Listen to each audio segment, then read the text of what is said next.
Yes, Pia. Ang gobyerno po, ang Philippine government ay nag-aabang po sa mga kababayan natin sa sa side po ng Egyptian border. At pag nandun na po kayo sa Egyptian border natin, sa side po ng Egyptian border. At pag nandun na po kayo sa Egyptian border, ibibigay po namin mga kailangan po ninyo, pati na rin po ang ticket ninyo pa uwi ng Pilipinas. Makakaasa po kayo na nandyan po ang embahada po natin. Paliwanag ni Cortez na maraming hamon kapag tatawid ng border ng ibang bansa. Thus far, we've been trying to get them out of harm's way. The only available way so far would be by land from Khartoum, which is in central Sudan, all the way to the Egyptian-Sudanese border, which is about 100 kilometers away. So that's about 10, 12 hours travel time in normal times. But because of everybody wanting to flee the capital, Khartoum, and onto Sudan, you're looking at a 24, even 36-hour journey. At sa wakas, kaninang umaga, nakatawid na ng ligtas si Norhad sa Egypt. Galing sa DFA ang larawang ito. Si Norhad ang may nakatasang kamay sa kanan at ang lalaking nakatayo sa kaliwa ay si Philippine Ambassador to Egypt, Ezzedine Tago. Kahapon, na-aksidente pa si Ambassador Tago at ang kasama niyang Vice Consul. Yes, What happened was they were on their way from Cairo all the way to the border, but a few hours into their travel, they met an accident. It was a pretty serious accident. The car turned turtle. Now, luckily, none of them were hurt, but they had to go back to Cairo to get reinforcements, get checked. Itinaas na ng DFA sa Alert Level 3 ang sitwasyon sa Sudan sa gitna ng gyera doon. Ibig sabihin, pinaiira lang voluntary repatriation o evacuation. Dobleng hirap ang pinagdaanan ng ilang mga Pilipino makaalis lang sa gulo sa Sudan dahil may mangilan-ngilan na ring nananamantala sa sitwasyon. Nagsanib puwersa naman ang migrant workers at Foreign Affairs Departments para mas matulungan ang overseas Filipino workers doon. Narito ang report ni Tristan Nadalo. Kalbaryong maituturing ang naging paglalakbay ng ilang mga overseas Filipino worker paalis ng Khartoum, ang kabisera at sentro ng gulo sa Sudan. Hindi pa man sila nakakarating sa border ng Egypt, bigla raw itinigil ng bus driver ang kanilang biyahe sa gitna ng disyerto. Ayaw pong bumiyahe po ng bus, anong bus na inano po namin na dalawa, hindi pa po sila kasi nababayaran. Fully paid. Parang ginawa po kami hostage. Hindi po sila aalis hanggat hindi po napupulipid. Kwento pa ng mga OFW, maayos naman ang naging usapan ng Philippine Honorary Consul sa Sudan sa mga bus driver na nirentahan ng embahada. Pero tila sinasamantala raw ng ilan ang sitwasyon at desperasyon ng mga gustong makatakas mula sa gulo. Tumigil po kami doon sa disyerto ng nasa 5 oras. 5 oras po kami nakatigil sa gitna ng disyerto hanggang po nagkaaroon po ng magandang agreement kung ano po ang kanila na pagkasunduan. Pumayag na rin po itong driver. Magtitiis pa po kami rito sa gitna ng initan na wala man, kawawa po talaga ang mga bata, ang mga sanggol, ang mga babae. Talaga pong kawawa dahil po rito sa sitwasyon po namin, wala pong masisilungan. Nakarating na kay Migrant Workers Secretary Susan Toots Ople ang sitwasyon ng mga bus driver na nanggigipit ng mga lumilikas na Pilipino. Tawag ko nga tulisan mode dahil alam ng mga bus drivers at bus owners na desperate. So ang unang transaction kasi nasa 8,000 US per bus. Ngayon nasa mahigit 30 mil na US dollars per bus. Opo. So, and then yung iba gusto pa dagdagan bago ibaba yung workers. Nakarating na sa Egypt si Ople at patungong Egypt-Sudan border para makatulong sa mga Pilipinong nakatawid mula sa Sudan. Will be given temporary shelter, food, and basic essentials, no? Yung clothing, financial aid of $200 each. So isa-set up namin yung mga welfare stations namin, especially for the women, na may mga kasama rin ng mga bata. Hindi rin kami, Tristan, makapasok ng Sudan side. Opo. Hanggang Egyptian side lang kami. Kasi ang requirement sa Sudan side, may visa dapat. Sa ngayon, ang may visa lang si Ambassador at saka yung Vice Consul. Okay. Sa ngayon, malinaw ang hatian ng DMW at Foreign Affairs Department pagdating sa pagtulong sa mga inilikas na OFWs. So ang hatian namin ng trabaho with the DFA, dahil they're handling na rin yung coordination with the honorary consul. Sila yung mag-inform sa amin kung kailan at sino na yung papalabas, makakalusot. So we can welcome them, bring them to more comfortable accommodations para makapagpahinga sila and mapakain namin lalo na yung mga bata. Dagdag pa ni Ople, posibleng magpadala rin ng team ang Defense Department para tumulong sa ginagawang aksyon ng gobyerno sa Sudan at tulungan ang mga apektadong OFWs doon. Tristan Nodalo, CNN Philippines. Umabot na sa higit 400 Pilipino ang nailikas ng gobyerno mula sa Sudan. Nakikipag-ugnay naman sa pamahalaan ng Saudi Arabia ang Philippine Consulate sa Jeddah para sa mga Pilipinong nagbabiyahe sa pamamagitan ng Port Sudan. Kamustahin natin ang sitwasyon sa Sudan-Egypt border at mga Pilipinong nakatawid na doon. Makakausap natin si Philippine Ambassador to Egypt, Ezzedine Tago. Magandang gabi po sa inyo, Mr. Ambassador. Magandang umaga po. Magandang gabi sa mga nasa Pilipinas po. Alright, I'm sorry, Mr. Ambassador, it is 10 a.m. there, no? No, I'm sorry, 11 a.m. You are 7 hours. Actually, it's 12 o'clock. 12 noon. It's 12 o'clock here po, yes. Okay, magandang tanghali po sa inyo, Mr. Ambassador. So tell us, merong mga first pictures ng mga Pilipinong nakatawid from the Sudan side of the Sudanese-Egypt border. And one of them, nakausap po natin kagabi si Norhad Langiles. How many Pinoy, sir, ang nakatawid into Egypt? So far from this border, from the Argin border, there are two borders here. But from this one, 50 yesterday. And in fact, there is one, we're still waiting for his approval for entry. Filipinos are on the visa-required list. And when this all started, we had made representations para makonsider ng Egypt na wala exempt from the prior visa, pero visa at border.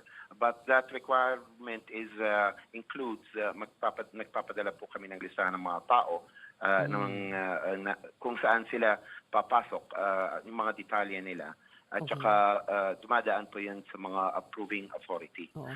Kahapon may 50 na pumasok at na-approve. At saka nakaalis na po sila patungong Aswan noong mga alas 4.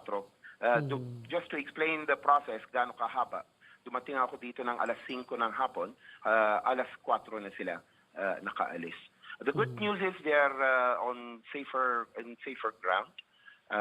The same now, we have 700 on the other side. That's why I was a bit busy, not able to receive your commit to an earlier interview.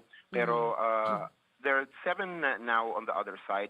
We're assisting with issuance of travel documents for some of them, about half of them, 150 or so, who need travel documents from this side.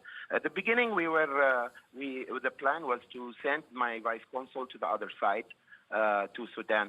But after consultation with the Egyptian authorities, they were more than willing to help us with the issuance, and they've allowed some of the Filipinos to cross over to the neutral zone, where we gave them the forms. So they're some Filipinos are very cooperative and helping. Sila na rin ang nag-fill up ng mga form, ibabalik sa atin. Kami na rin po ang nagbayad kahapon at para sa exit visa on the Sudanese side, $10 each. Pati sa entry visa sa Egypt, $25 each.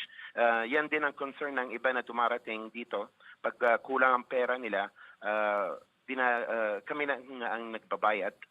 After that, ang process na yan, papasok sila sa neutral zone and then onward to the Egyptian side.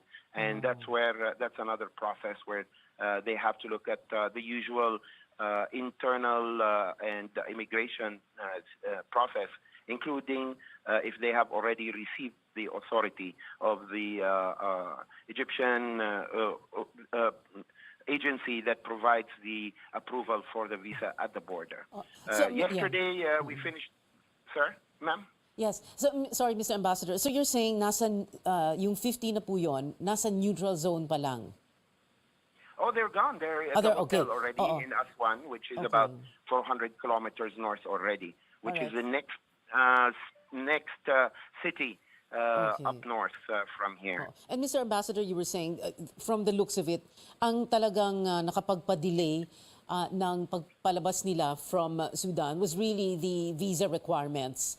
In other words, Egypt did not just throw its borders open to any and all foreign nationals who were fleeing Sudan. May proseso pa rin na sinusundan. Absolutely, there's a process. And also the volume of people. They're also trying to get back 10,000 Egyptians through these borders. I think at this point, 5,000 ang nakadaan. I was talking to the immigration officer and he told me about 5,000 go through the border every day. But there are many issues we're working to solve, to address these, follow up with authorities all the time. I'm glad we have a connection because the network can be poor sometimes. Okay. Mr. Ambassador, kanina ang sabi po ninyo, no, so may exit, they were granted, hindi naman sa nag-grant po ng exit visa, or entry visa into Egypt. Pero ang nangyari, na-exempt na lang po sila. They were exempted from the requirement to have an entry visa into Egypt. Is that it, sir? Well, I guess what is accurate is that usually you need a pre-stamped, pre-authorized visa on your passport. What they have allowed is visa at the border, with security clearance. Okay. And then, of course, you mentioned something else, no? Travel documents, meaning there are about 150 Filipino nationals na walang passport or undocumented. And that's why you had to give them travel documents. Is that correct, sir? Or nawala lang po yung mga pasaporte nila? Yung mga iba na wala yung passport, yung iba na iwan sa employer, hindi makuha. Yung iba, it was being renewed or so on. That's what we usually mean by they need travel documents. Moving anywhere, you usually need at least a copy of your passport, and that would be the basis of issuance of a travel document. Some who have children had not reported the birth to us, of course, and they don't have a passport. So as long as we have a copy of the birth certificate to prove that they are the children of the Filipinos, we do issue them the travel document. We're working on that right now, and as soon as that is done, they will have it submitted to the Sudanese side, pay the exit permits. We will give them the amount. And then the 350, we have to coordinate with the Egyptian side on when we can have them cross. And then the process of entry requirements starts over here. They check the list if they've received from their headquarters, if the visa can be issued or not, and then we pay the visa amount. The terminals are absolutely full of people. We thank Egypt for allowing us to act on the behalf of everyone. Otherwise, they would require everyone to show up and line up and check them at the counters. But at least we don't have. It is true the area here is scarce. There are not much resources. There's no area for like a waiting terminal. This is usually not a place where people travel from Sudan to Egypt. Usually it's just by plane. Yeah, and just by plane, and you would just pass through there. I mean, hindi kayo titigil doon. There's really nothing there, like you said. Mr. Ambassador, are there more Filipinos on the Sudanese side of the border waiting for entry into Egypt, or are there more who are approaching the border? And the other problem is the buses. Bakit may mga reports about fees that are being paid to these buses that are going up? I guess that can happen in any situation. That's accurate. Some had reported that, but our honorary consul had already made pre-arranged agreements with them, including also mode of payment. I think there was an instance only once yesterday, two buses, but that was resolved. He agreed to terms with them.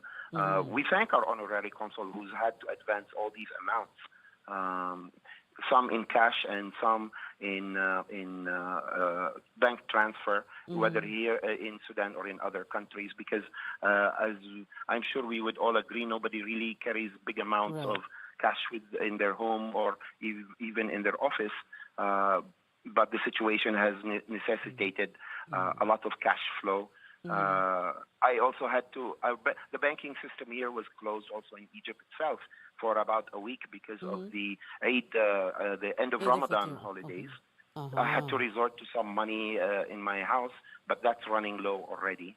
But I am assured that our colleagues from the DFA, as well as from well, actually, we have the money. We couldn't just withdraw it because of the holidays. My embassy is sending the money now, and then I understand the MW OWA is also coming with welfare assistance, and also the DFA contingent is also coming. So assistance is here. Like I mentioned, we've paid the fees. Earlier today, I called the hotel to authorize those who are at the hotel to order food if they can. But there is advance notice because there are 50 people, so they had not prepared those.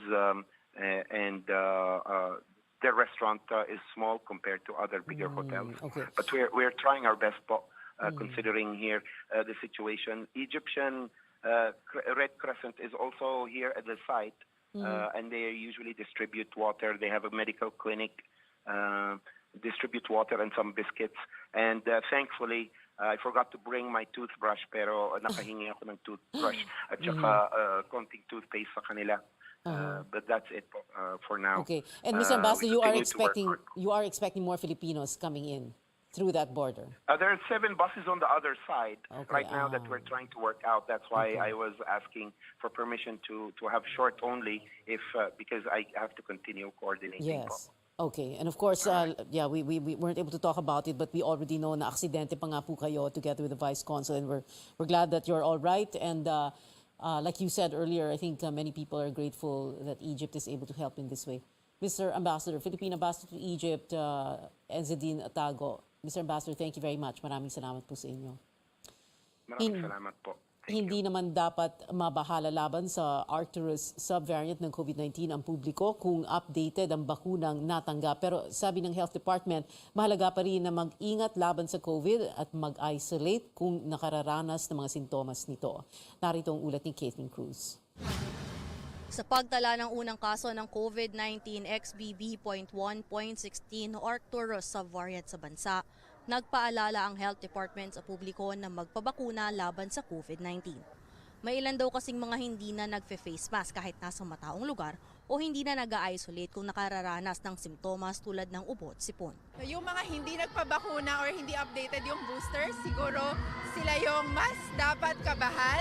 Pero kung kompleto yung bakuna nyo, you don't have to worry. Ayon naman kay infectious diseases expert na si Dr. Ron Jean Solante, ang mga karaniwang sintomas ng Arcturus variant ay lagnat, sore throat at runny nose at sa ilang kaso ay sore eyes. Itinuturing itong variant of interest ng World Health Organization dahil highly transmissible o mas nakahawa ito at maaring magkasakit kahit na may immunity laban sa COVID-19. Pero giit nito, wala naman daw indikasyon ng mas malalang pagkakasakit sa variant na ito.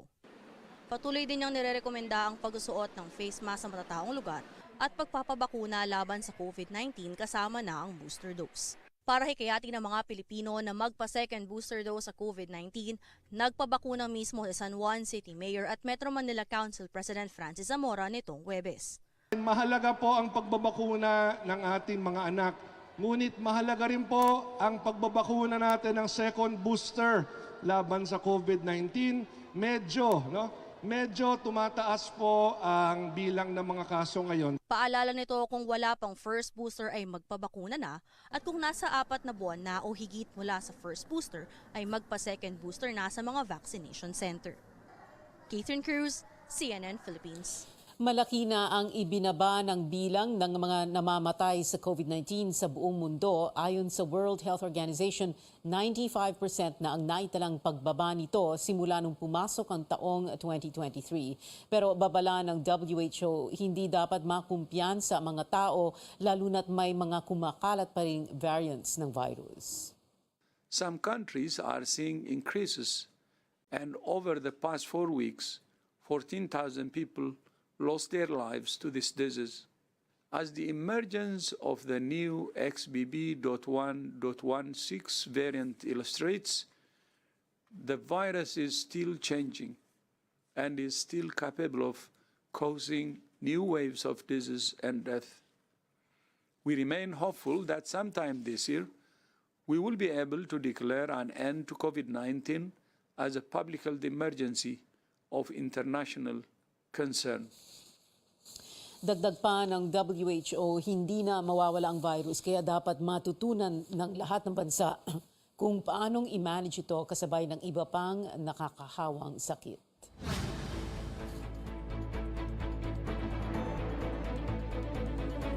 Susunod, supply ng plaka para sa mga motorsiklo at sasakyan paubos na sa mga susunod na buwan. Alamin kung bakit.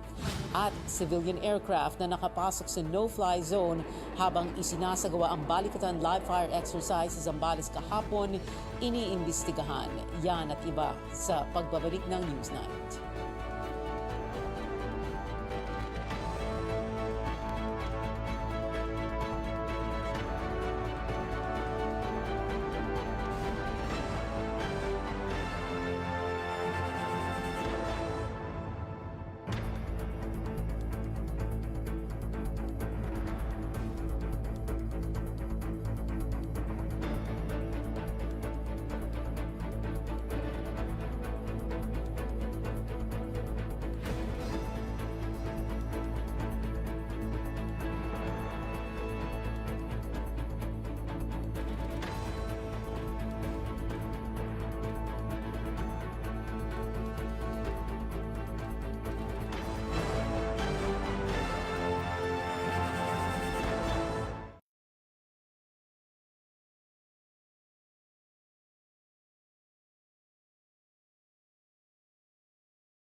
Ito ang Newsnight sa CNN Philippines. Nilinaw ng Land Transportation Office o LTO na ipinagbabawal ang paggamit ng sariling gawang plaka ng mga sasakyan.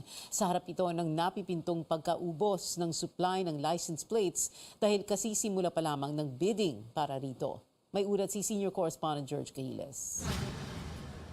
Agad na nagtungo si George Salazar sa tanggapan ng Land Transportation Office o LTO nang mabalitaan na paubos na ang supply ng plaka. Nagbabaka sakali siya na available na ang plaka ng kanyang sasakyan na 2 buwan pa lang daw niya nagagamit. Sana nga po nandiyan na para kasi mahirap din po yung bumibiyahe na walang plaka. Nasisita po eh.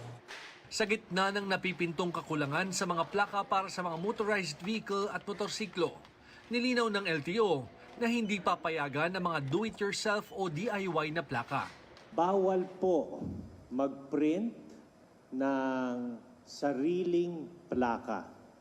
Bukod sa opisyal na plaka na inilalabas ng LTO, may 2 klaseng plaka na pinapayagang gamitin ng mga motorista. Ang temporary plate para sa mga bagong sasakyan habang hinihintay ang opisyal na plaka at ang improvised plate naman na ginagamit kapag nawala o nasira ang opisyal na plaka ng sasakyan. Ang temporary plate ay ginagawa at ibinibigay ng dealer ng bagong sasakyan.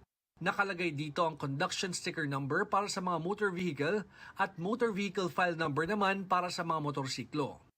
Samantala, ang improvised plate ay ginagawa ng may-ari ng sasakyan na nawala o nasira ang plaka. Nakalagay dito ang plate number ng sasakyan at mga salitang lost plate o for replacement. Pero paglilinaw ng LTO, hindi pwedeng basta-basta gumamit ng improvised plate, lalo na kung wala itong otorisasyon mula sa ahensya. exception, pag nawala po ang plaka, ninakaw po ang plaka nyo, mag-apply po kayo ng authorization to use provisional plate.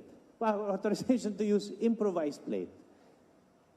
Create an improvised plate and sir, huhulihin po kayo dapat ng mga traffic enforcers.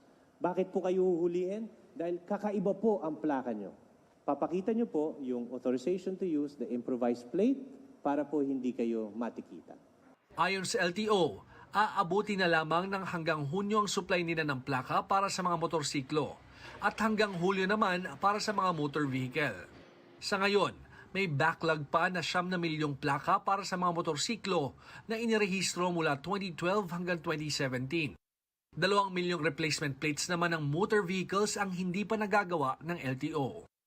Kung hindi kukulangin ang supply ng blank plates, 80% sana ng kanilang backlog ang magagawa na hanggang katapusan ng 2023. Pero dahil ongoing pa ang bidding para sa bagong plaka, mas lalaki pa ang problema pag nagkataon. Pag hindi po dumating yung blank plates, dadagdag po siya. Hahabulin rin daw ng LTO ang mga iligal na gumagawa ng mga plaka na madalas ay makikita lang sa mga online selling platforms. George Cahiles, CNN Philippines. Humingi ng pasensya at pangunawa si Pangulong Marcos sa abalang dulot ng pagtatayo ng mga infrastructure project ng administrasyon. Sabi ng Pangulo, hindi maiwasan ang gabi-kabilang traffic sa mga lugar malapit sa mga ginagawang proyekto. Kaninang umaga, nilagdaan ni Ginoong Marcos ng 2 kontrata kaugnay sa North-South Commuter Railway o NSCR project. Ang rail line na ito magkokonekta sa Clark, Metro Manila at Laguna. To our beloved citizens, you remain at the core of all these pursuits. We are aware of the struggles you encounter daily and strive hard to address them. As a consequence, there will be unavoidable disruptions and inconvenience occasioned by the project's construction. So we ask for your continued patience, your understanding, and set our sights instead on the glory of its accomplishment in a few years' time. Tinatayang higit 800,000 pasahero kada araw ang maisasakay ng train o N-train line. Ayon kay Ginoong Marcos, lagpas 2,000 trabaho ang magbubukas sa pagpapatayo ng proyekto. Nagkausap sa telepono sina Chinese leader Xi Jinping at Ukrainian President Volodymyr Zelensky. Ito ang kaunahang beses na nag-usap ang dalawa mula nang gyerahin ng Russia ang Ukraine. Sinabi ni President Xi na magpapadala ang China ng special envoy sa Ukraine at sa ibang bansa para mairesolba ang krisis. Handa rin daw ang China na magbigay ng humanitarian assistance sa Ukraine. Nilinaw din ng Beijing na hindi nito hahayaan na magpatuloy ang labanan sa Ukraine at wala rin itong balak na pagkakitaan ang gyera. Patuloy na pinoposisyon ng China ang sarili nito bilang peacemaker sa labanan ng Ukraine at Russia. Tinalakay ni Xi ang proposals nito for peace nang bisitahin niya si Russian President Vladimir Putin sa Moscow noong nakaraang buwan. May bagong kasunduan sina US President Joe Biden at kanyang South Korean counterpart na si Yoon Suk-yeol na naglalayong masugpo ang posibleng pagsasalakay ng North Korea. Kasama sa pangako ng Estados Unidos ang pagpapadala ng nuclear-armed submarine sa South Korea. Paigtingin din ng Washington at Seoul ang kanilang ugnayan sa military training, information sharing at strategic asset movements. Sa kabila ito ng sunod-sunod na missile launch ng Pyongyang. 10 pulis at 1 sibilyan ang napatay sa isang pagsabog sa India. Pauwi ang mga pulis mula sa isang insurgent operation sa Chhattisgarh nang mangyari ang pagsabog. Hinilala na mga rebel Maoist militants ang nasa likod ng pagsalakay. Mariing kinundinan Indian Prime Minister Narendra Modi ang pag-atake. Ilang dekada na ang labanan sa pagitan ng Maoist rebel groups at mga puwersa ng gobyerno. Abangan para sa Pinoy N-Citizens. Inanunsyo ng organizer ng concerts nila dito sa Pilipinas na may isang miyembrong hindi muna makakapag-perform. At magandang balita para sa fans ng Miami Heat at New York Knicks. Umabante na ang team sa second round ng NBA playoffs. Manatiling nakatutok sa CNN Philippines.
Ito ang Newsnight sa CNN Philippines. Ako si Pia Ontiveros.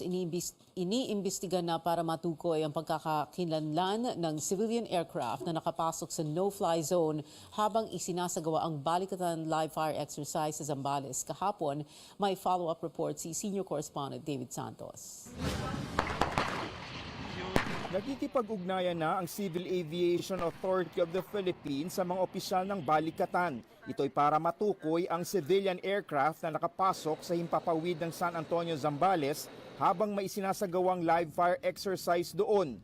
Naglabas ang kaap ng 7 notices to airmen o NOTAMs na nagbabawal munang lumipad malapit sa lugar ng pagsasanay. Giit ng kaap, inaabisuhan ang mga piloto at aircraft operators kung may pinaiiral na no-fly zone order bago maaprubahan ang kanilang flight plan at payagang lumipad. Kaya nakapagtataka kung bakit tila may nakalusot sa pagbabantay ng mga otoridad. Bago mag-alas 3 kahapon, nakumpleto rin ang misyon ng live fire exercise. Ito ang eksaktong sandali ng ibagsak ng F-35 fighter jet ng US Air Force ang tinatawag na final salvo para mapalubog ang kunwari enemy ship. Pero bago yan, ilang oras ding binakbakan ng pinagsanib na puwersa ng Pilipinas at Estados Unidos ang target na barko. Ito ang nagsilbing target ship, ang PS-31 o dating BRP Pangasinan. Ginamit ito ng US Navy noong World War II. Bago ito ginamit para sa Balikatan, tinanggalan ng mga toxic at non-toxic wastes ang PS-31, kabilang ang krudo at diesel ng mga makina nito. We need to protect our marine environments because that's hazardous and toxic that can cause pollution to the sea. So we really ensure the safety of the marine. So we made sure that we are in compliance with the law. Sumailalim ito sa pagsusuri sa Cavite Naval Shipyard nang maipasa ang inspeksyon mula sa mga tauhan ng Philippine Coast Guard, saka lang ito hinila patungong Zambales. We want to ensure that during the time of exercise, we ensure that no marine pollution happen. Bagamat magtatapos na ang Balikatan, tuloy ang protesta ng mga tutol dito. Sinugod ng ilang grupo kabilang ang Pamalakaya at Bayan ang US Embassy sa Maynila para kastiguhin ang anilay patuloy na military intervention. Binatikos rin nila ang pinapatupad na no-sail zone sa 5 bayan ng Zambales at umano'y paninira sa kalikasan bunsod ng mga live fire exercises. Si Mang Rick mahigit 40 taon nang mangingisda sa San Antonio. Naabutan pa niya yung panahon na nagsilbing naval base ng Amerika ang Subic. Anya, wala naman raw silang nakitang masama sa pananatili ng mga tropang kano noon. Kasi pag tagbagyo dito sa amin, halos 1 buwan kang hindi makalaot eh. Kaya kung yan lang, wala din yan. 5 araw lang naman yan eh. Namigay rin daw ng konting tulong ang gobyerno sa mga apektadong residente. Si Ka Islao, isang tourist boat operator, paborin sa pagsasagawa ng Balikatan. Ito'y kahit kinailangan niyang ikansela ang mga booking ng mga turista, pati operasyon ng ilang resorts apektado. May pakiusap naman sila sa gobyerno. Kasi sa mga buwan na ganito, napakadami ho talagang turista. Kaya sayang naman din po yung kikitain. Kung maaari lang po sana, ang pakiusap lang namin, na mailipat po ng ibang buwan. Sa pagtatapos ng Balikatan ngayong weekend, pwede na muling mangisda at mag-island hopping ang mga turista. Mula Zambales, David Santos, CNN Philippines. Balikan natin ang pinakamalaking balita. Nakatawid na sa Egypt ang isang grupo ng mga Pilipinong inilikas mula sa gulo sa Sudan. Sinalubong sila ni Philippine Ambassador Ezzedine Tago na unang naaksidente ngunit nakaligtas habang patungo sa border ng Sudan at Egypt. Pero bago sila nakatawid, inilahad ng isa sa mga nakapanayam kong Pilipino ang hirap ng kanilang dinanas na agad namang tinugunan ng Department of Foreign Affairs. Kung pwede lang ma'am, please lang, sana ma-entertain man lang kami ng madalian kasi 24 hours na sobra kami walang mabuting kain. Yes, Pia. Ang gobyerno po, ang Philippine government ay nag-aabang po sa mga kababayan natin sa side po ng Egyptian border. At pag nandun na po kayo sa Egyptian border, ibibigay po namin mga kailangan po ninyo. Pati na rin po ang ticket ninyo pa uwi ng Pilipinas. Makakaasa po kayo na nandyan po ang embahada po natin para tulungan po kayo. Aminado naman si Ambassador Tago na hindi madali ang paglusot sa Sudan-Egypt border dahil sa mga prosesong pinapatupad doon. Kahapon may 50 na pumasok at na-approve at saka nakaalis na po sila patungong Aswan noong mga alas 4. Just to explain the process, gaano kahaba, dumating ako dito ng alas 5 ng hapon, alas 4 na sila nakaalis. The good news is they're on safer ground. The same now, we have 700 on the other side. Umabot na sa higit 400 Pilipino ang nailikas ng gobyerno sa Sudan. Itinaas na ng DFA sa Alert Level 3 ang sitwasyon doon kung saan pairalin ang voluntary repatriation o evacuation. Ilang kongresista nakakita ng umano'y pattern sa pagdakip ng mga pulis sa mga suspect na naaresto sa kanilang drug bust operations. Sa investigasyon ng House Committee on Public Order and Safety, isiniwalat ni Antipolo City Representative Romeo Acop ang isang report tungkol sa isang residenteng dinakip umano ng mga pulis noong November 22. Sa salaysay ni Christian Jonel Babagay, sinaktan at binantaan umano siya ng mga pulis para umamin sa pagbebenta ng marijuana. After nakita o naipalabas sa Facebook yung hearing na yun, my office has received a call from a citizen of a resident of the province of Bulacan under the jurisdiction of Congressman Boy Cruz. Sinasabi na ganun din ang nangyari sa kanilang kamag-anak. I received a call from somebody from Tagaytay. Sinasabi rin na ganun din ang nangyari sa kanila. And one from Makati, kinuha sila sa Makati, sa Parañaque nangyari yung bypass. Ibig sabihin, there's a pattern. Yeah. Okay. Humarap din sa hearing ang 8 taong gulang na anak ng isang drug suspect. Sinabi ng bata, nakita niya na sakta ng mga pulis ang kanyang ina habang lulan sila ng isang sasakyan noong October 2022 sa Antipolo. Tiniyak ng chairman ng komite na si Laguna Representative Dan Fernandez na magkakaroon ng isa pang hearing tungkol sa issue. Higit 4 na bilyong piso, yan ang halaga ng iligal na droga na sinunog ng mga otoridad sa isang waste management facility sa 13 Martires City, Cavite. Katumbas ito na mahigit 700 kilo ng iligal na droga ayon sa Philippine Drug Enforcement Agency. Nasamsam ang mga ito sa magkakahiwalay na anti-drug operation ng PIDEA at iba pang mga ahensya. Halos 7 milyong piso naman ang halaga ng marijuanang na-recover ng mga otoridad mula sa 2 drug suspects sa Baguio City. Nasabat ang mga kontrabando sa operasyon sa kahabaan ng Cannon Road Miyerkules pasado alas 2 ng hapon. Ayon sa PIDEA, follow-up ito sa ginawang operasyon noong April 12 kung saan nasamsamang 1.7 million pesos na halaga ng marijuana. Sasampahan ng kasong paglabag sa Comprehensive Dangerous Drugs Act ang mga nahuling suspect. Inaasang maibsan na ang 20 oras kada araw na kawalan ng kuryenteng dinaranas ng mga taga-Occidental Mindoro mula pa noong Marso.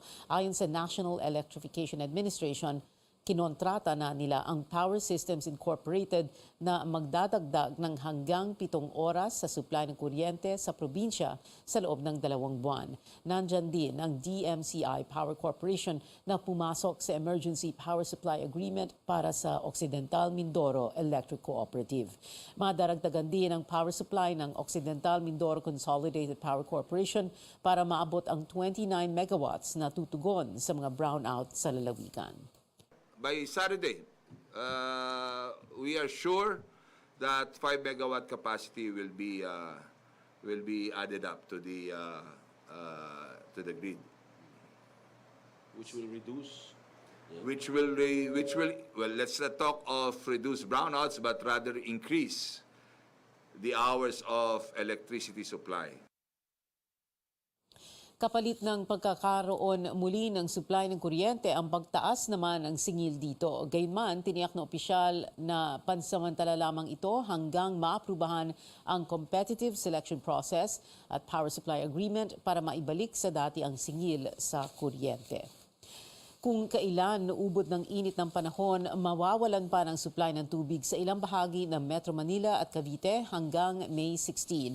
Ayon sa Maynila, 7 hanggang 20 oras ang service interruption sa mga lugar gaya ng Las Piñas, Pasay at Cavite. Sa pool dito ang mahigit 200,000 household. Sabi ng Maynila, mababa ang produksyon ng tubig lalo't nagkaroon ng tagas ang isang valve sa Putatan Water Treatment Plant 2 sa Muntinlupa. Ito ang nagsasala ng tubig mula sa Laguna Lake. Humingi naman ng paumanhin ng Maynilad sa mga customer nito. We currently have around 55 mobile water tankers doing the rounds of these affected areas. Meron din po tayong nakatalaga na 86 stationary water tanks. Naka-station na po yan in strategic locations in our concession para mas madali din po ang pag-iigib ng tubig. Samantala, kinokonsidera ng mga mayor ng Metro Manila ang dagdag na regulasyon sa paggamit ng tubig ng mga piling negosyo habang papalapit ang inaasahang El Nino. Nauna na umanong hinimok ng Metropolitan Waterworks and Sewerage System o MWSS ang mga lokal na pamahalaan na maglabas ng ordinansa tungkol sa pansamantalang pagtigil ng operasyon ng mga resort at car wash dahil malaki ang konsumo ng mga ito sa tubig. Sang-ayon si San Juan City Mayor at Metro Manila Council President Francis Zamora na higpitan ang paggamit ng tubig. Magpapatawag si Zamora ng pagpupulong sa iba pang mayor sa NCR upang pag-usapan ang issue. Sa ibang balita, asahan pa rin ang maalinsangan at mainit na panahon sa bansa. Ngunit sabi ng Pag-asa, posible rin ang panakanakang ulan dahil sa easterlies at localized thunderstorms. At ang heat index para sa malaking bahagi ng bansa umabot sa extreme caution kaya posible ang heat exhaustion. Ngunit ang ilang lugar nasa danger level na gaya ng Rojas City sa Capiz at Legazpi sa Albay kung saan naitala ang pinakamataas na heat index kahapon sa 45 degrees Celsius. Susunod, Gilas, Pilipinas nahaharap sa isang malaking hamon mahigit 1 linggo bago ang pagbubukas ng 32nd Southeast Asian Games. At ang grupong kumanta ng Best I Ever Had at Everything You Want magbabalik sa Pilipinas. Manatiling nakatutok sa Newsnight.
Ito ang Newsnight sa CNN Philippines. Target ng Gilas Pilipinas na mabawi ang korona nito bilang hari ng men's basketball sa Southeast Asian Games. Pero isang hamon ang kinakaharap ng koponan mahigit 1 linggo bago ang palaro. Narito ang ulat ni Pauline Versosa. Hadlang muli para sa Gilas Pilipinas ang hindi magagamit ang ilang key players bago ang kanilang redemption bid sa paparating na 32nd Southeast Asian Games sa Cambodia. Yan ay matapos mag-backout ang ilang manlalaro dahil sa personal matters, kabilang sina Mikey Williams at Jamie Malonzo nakakagaling lang rin sa mahabang PBA Governors Cup Final Series. Pati si Junmar Fajardo ni-rule out na ng coaching staff habang nagpapagaling sa kanyang pinsala sa tuhod. Parang deja vu daw ito, sabi ni head coach Chot Reyes. Those are huge losses to the team. It's not only them. Roger Pugoy is not going to be here. Japet is a question mark. Even Scotty is a question mark. Just like last year, we were practicing with a certain number of guys. Hate to say it, but here we go again. Fundamentals muna ang binalikan ng Gilas sa kanilang ensayo kahapon na dinaluhan ng 11 players mula sa PBA at UAAP. Aminado ang players na magiging mahirap ang pagbawi nila sa ginto matapos ang nakakapanghinayang na silver medal finish ng national team noong nakaraang SEA Games sa Vietnam na tinapos ang 33-year golden reign ng Pilipinas sa regional meet. Malaking challenge to para sa amin lahat kasi bagong lineup, daming injury. I hope na yung chemistry, mag-gel kami agad. Now when you look at the SEA Games where there are former NBA guys, there are so many naturalized players, so many countries really stepped up their basketball game. I think it's hard to expect certain things, but I think we have great guys. I think we have a very balanced team. You know, we have shooters, we have slashers, and I think we have a great coaching staff. Simula sa linggo, papasok ang Gilas sa closed-door training camp sa Laguna. Bukod sa ensayo, pinaglalaanan na rin daw ng oras ng ilang players ang kanilang preparasyon at kondisyon. I've been running, so I've been losing a lot of weight, like just trying to get best shape I can be. We don't have a lot of time to prepare, so we really got to get to work and hope for the best. Ayon kay Reyes, magpo-focus lang sila sa mga bagay na kaya nilang i-control sa kabila ng mataas na expectations ng fans.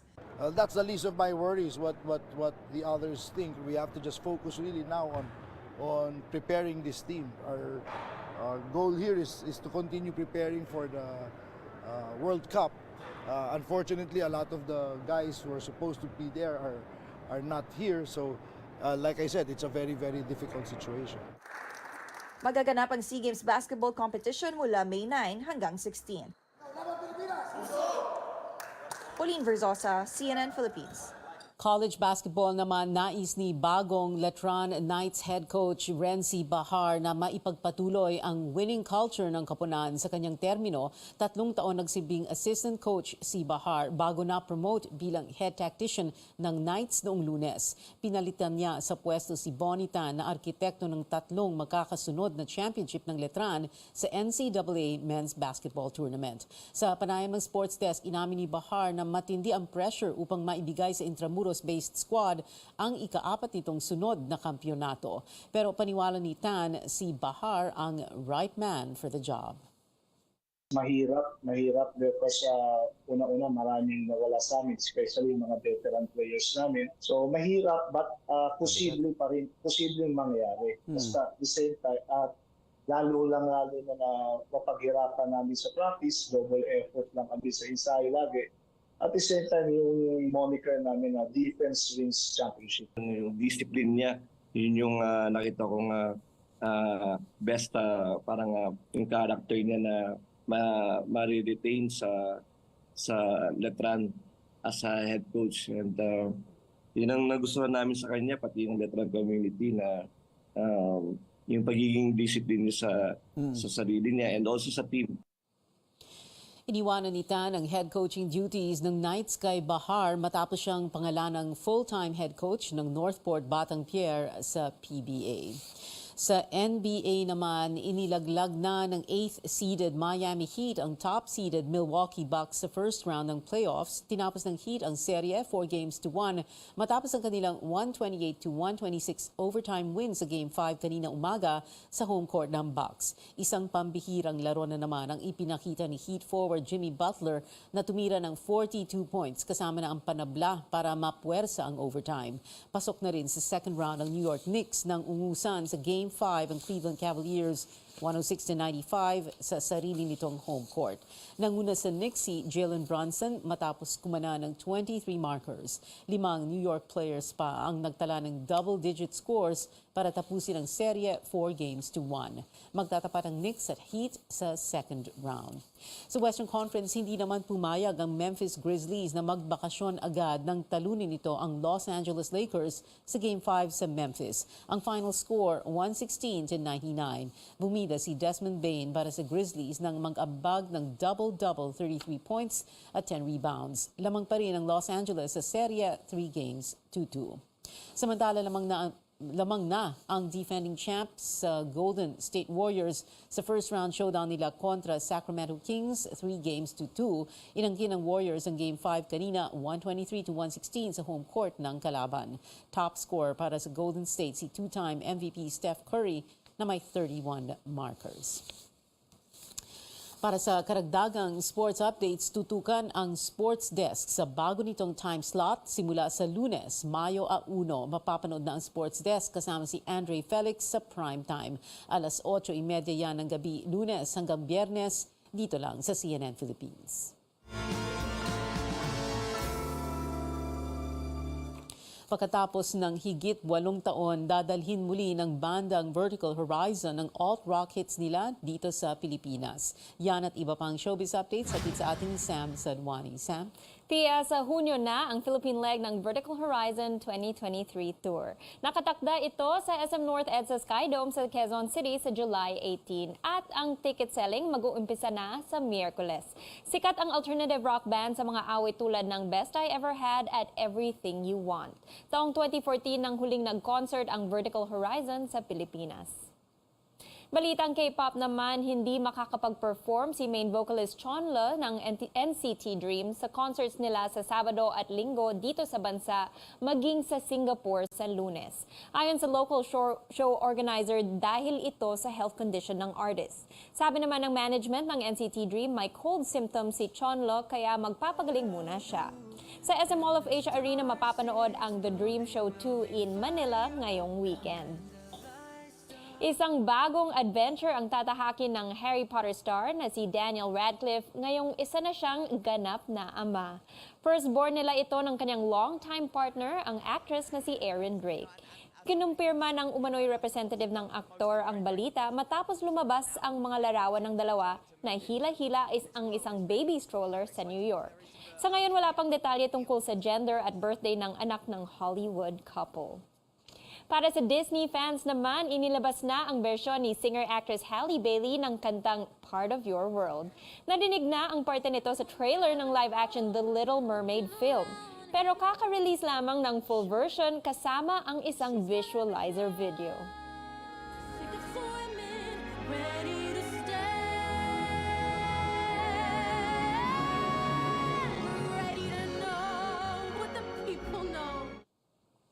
Sa susunod na buwan na yan, mapapanood ang theater release ng The Little Mermaid ay nakaschedule sa May 24. Sa horror naman tayo, mapapanood muli sa big screen ang sikat na literary detective na si Hercule Poirot para sa star-studded film na A Haunting in Venice. Kabilang sa cast ang Oscar's Best Actress na si Michelle Yeoh at isa pang award-winning actor na si Kenneth Branagh. Sa pelikula, iimbestigahan ng Belgian detective na gagampanan ni Branagh ang pagpatay sa isang Halloween event sa Italy.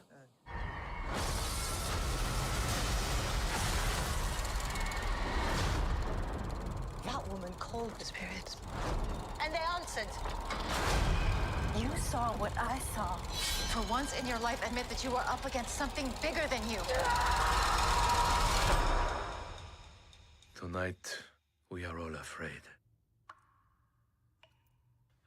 We cannot hide from our ghosts.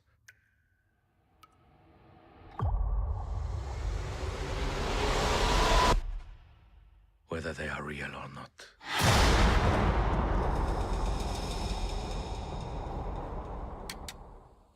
Ipapalabas sa mga sinehan ang A Haunting in Venice simula Setyembre.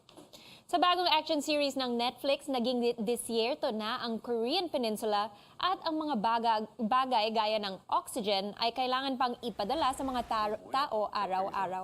Ngunit hindi lahat ay nabibigyan ng kailangan nila para mabuhay. Ang K-drama star na si Kim Woo Bin ang mapapanood sa show bilang isa sa mga Black Knight na lalaban para baguhin ang sistema. Ito ang pasilip sa Black Knight. 여긴 어디야? 이 모든 게 천명이 만든 세상입니다. 천명이 만든 세상에 남미는 필요 없는 존재들이야. 우린 그걸 바꾸려고 하는 거야. Sa May 12 na ito mapapanood sa Netflix. At yan ang updates para sa Showbiz Spotlight at Screen Time. Para sa araw na to, balik sa iyo, Pia. Maraming salamat, Sam Sadwani.